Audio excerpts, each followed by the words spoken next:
인종차별 망언, 결국 감옥 갈 수도 있다. 세계 축구계가 또 한 번 인종차별 논란으로 들끓고 있다. 이번 논란의 중심에는 프랑스 대표팀 주장 킬리안 음바페가 있다. 하지만 처벌 대상은 음바페가 아니다. 오히려 음바페를 향해 인종차별적 망언을 쏟아낸 파라과이 상원 의원이 프랑스 검찰에 정식 고발되면서 형사처벌 가능성까지 거론되고 있다. 일부 온라인에서는 음바페가 감옥에 간다는 잘못된 소문까지 퍼졌지만 이는 사실이 아니다. 실제로 수사 대상은 파라과이 자유급진당 소속 셀레스테 아마리아 상원 의원이다. 사건은 파라과이가 월드컵에서 탈락한 직후 시작됐다. 아마리아 의원은 음바페를 향해 카메룬 출신이 프랑스인인 척한다고 주장했고 모유 대신 코코넛을 빨고 자란 야만인이라는 표현까지 사용했다. 여기에 글도 배우지 못한 무식한 짐승이라는 식의 표현을 덧붙이며 흑인 혈통과 외모, 성장 배경을 노골적으로 비하했다. 해당 게시물은 순식간에 전 세계로 퍼졌고 축구 팬들은 물론 정치권에서도 거센 비판이 쏟아졌다. 음바페 역시 침묵하지 않았다. 그는 자신의 SNS를 통해 그 자리에 있을 자격이 없는 비열한 여성이라며 강하게 반박했다. 이어 당신의 뻔뻔한 인종차별 때문에 전 세계는 파라과이 선수들이 월드컵에서 보여준 노력과 도전을 잊어버렸다고 비판했다. 단순히 개인을 향한 모욕이 아니라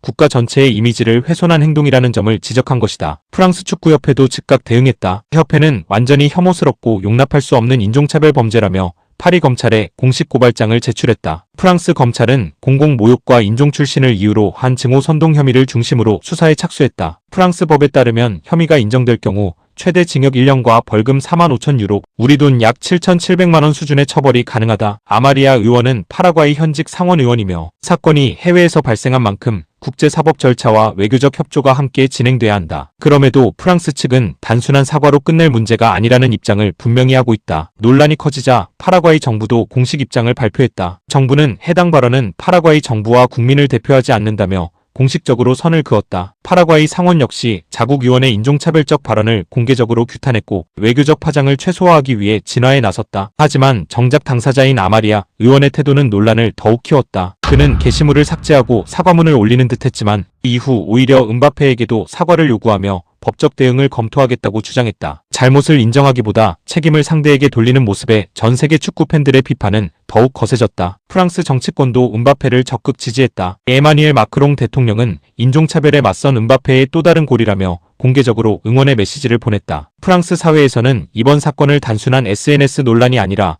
민주주의와 인권, 인종차별 문제로 바라보고 있다. 이번 사건은 월드컵 패배의 분노를 인종차별이라는 방식으로 표출한 정치인의 행동이 국제적인 형사사건으로 번질 수 있다는 점을 보여주는 대표적인 사례가 됐다. 결국 감옥에 갈 가능성이 거론되는 사람은 음바페가 아니라 인종차별적 망언을 남긴 파라과이 상원 의원이다. 세계적인 축구 스타를 향한 한 번의 혐오 발언이 국가 이미지까지 흔드는 국제사회의 중대한 사건으로 확대되면서 스포츠에서 인종차별이 더 이상 단순한 말실수로 넘어갈 수 없는 시대가 됐다는 사실을 다시 한번 보여주고 있다.